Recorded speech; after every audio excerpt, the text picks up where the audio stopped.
오늘도 팬티다. Woi, balik lagi bersama gua Imam Hidayat di channel Imam Spasi HD, channel yang akan selalu membahas film-film seksong Bahenol seperti gitar Spanyol. Di video kali ini gua bakal menceritakan alur cerita film yang berjudul Mom's Friend yang dirilis pada tahun 2016. Film ini mengisahkan seorang janda yang mempunyai anak laki-laki. Namun pada suatu hari sang janda harus pergi ke luar negeri untuk urusan pekerjaan. Dan mau gak mau dirinya harus menitipkan sang anak kepada temannya itu yang merupakan sesama janda. Ini temanya tentang janda coy. Dan beruntungnya sang janda juga mempunyai anak yang seumuran dengan laki-laki itu. Katanya janda lebih menggoda coy, hidup janda. Jika kalian penasaran dengan alur cerita film ini, simak videonya sampai habis. Tanpa kopi, tanpa cemilan, Jones tanpa pasangan, mari kita langsung saja ke alur ceritanya. Hokaima Sakawongko. Wedian sangar.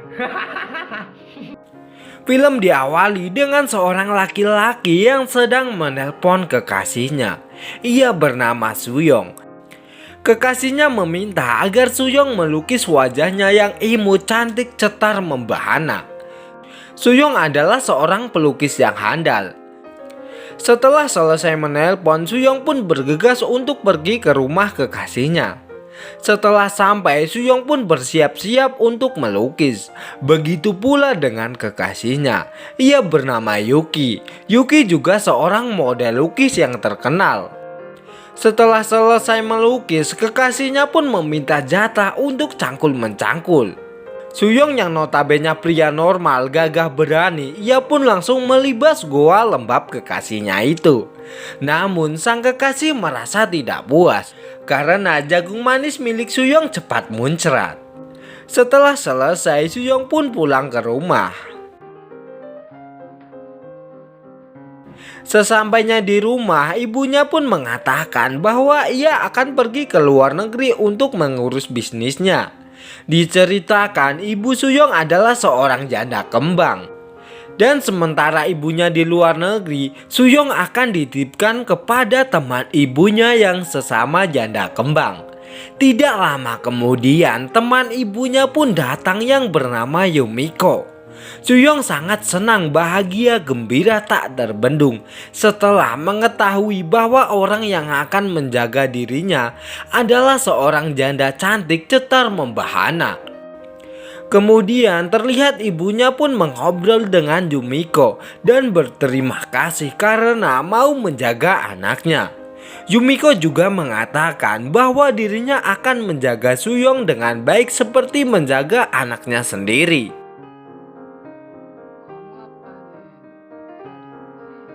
Setelah itu, Yumiko pun mengajak Suyong untuk pulang ke rumahnya.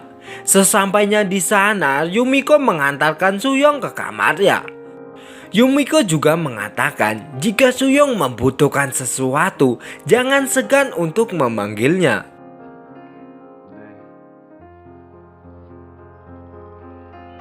Yumiko adalah sosok ibu yang baik. Terbukti dengan dirinya yang sedang memasak untuk makan malam bersama. Ketika itu Suyong tidak sengaja melihat Yumiko yang sedang memasak. Sontak pikiran Suyong pun langsung traveling kemana-mana dengan membayangkan Yumiko yang sedang memasak tanpa sehelai benang pun di tubuhnya. Lanjut cerita, terlihat mereka berdua yang sedang makan bersama. Tidak lama kemudian terlihat anak Yumiko pun pulang. Ia bernama Seon. Nampaknya Seon senang dengan keberadaan Suyong di rumahnya. Disebabkan dirinya merasa kesepian karena dirinya adalah anak tunggal. Lanjut cerita, terlihat Suyong yang sedang melukis.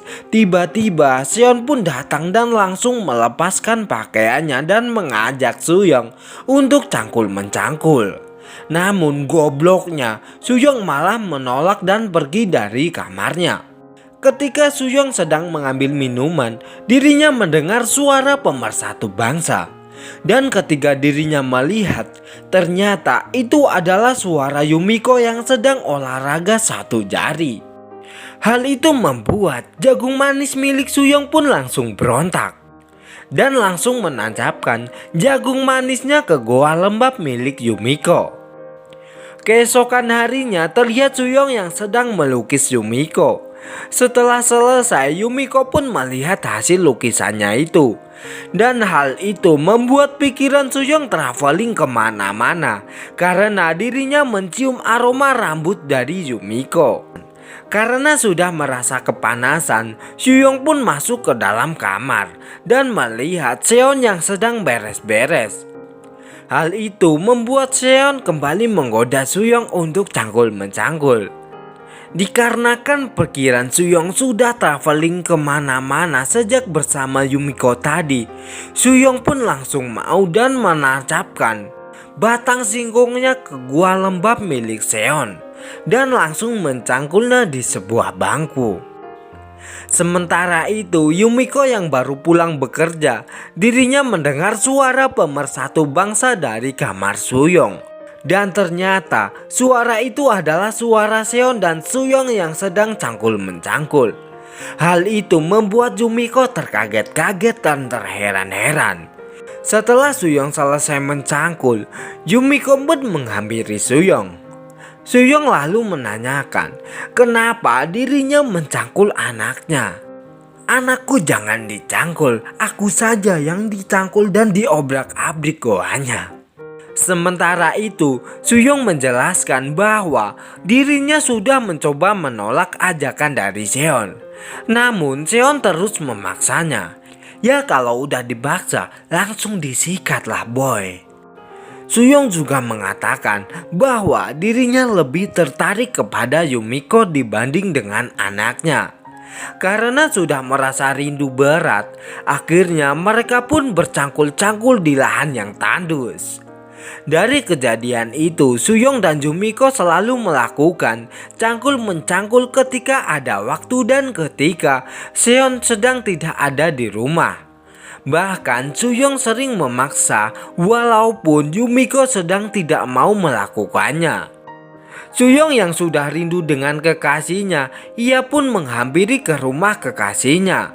Tetapi ketika sudah sampai, Suyong malah melihat mobil yang terparkir di depan rumah Yuki.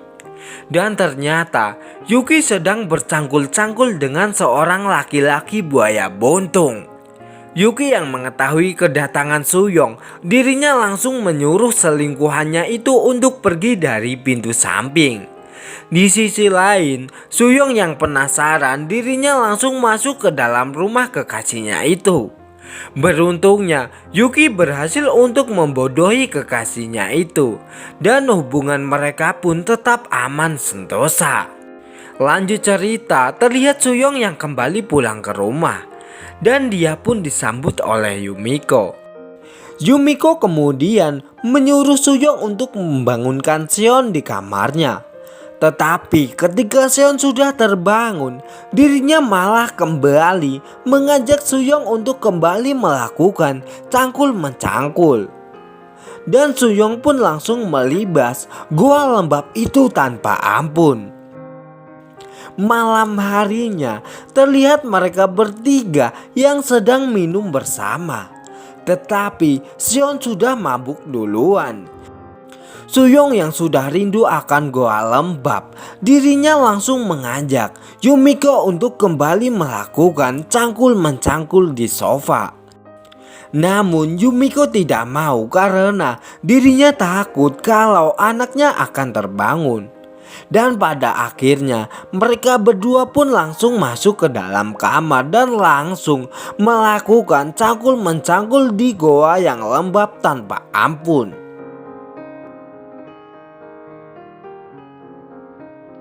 Beberapa hari kemudian terlihat Suyong yang dijemput oleh ibunya karena pekerjaan ibunya sudah selesai dari luar negeri. Ibunya juga berterima kasih kepada Yumiko karena telah menjaga anaknya dan memberi servis dengan baik. Suyong juga tidak lupa berpamitan dengan Yumiko. Ketika di dalam mobil, terlihat Suyong yang sedih karena dirinya berpisah dengan Yumiko dan sudah tidak mendapatkan servis cangkul-mencangkul kembali. Dan film pun selesai.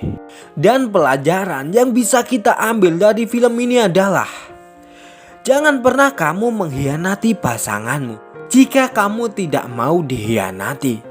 Karena karma itu pasti ada. Oke, gua Imam Hidayat. See you next time. Bye.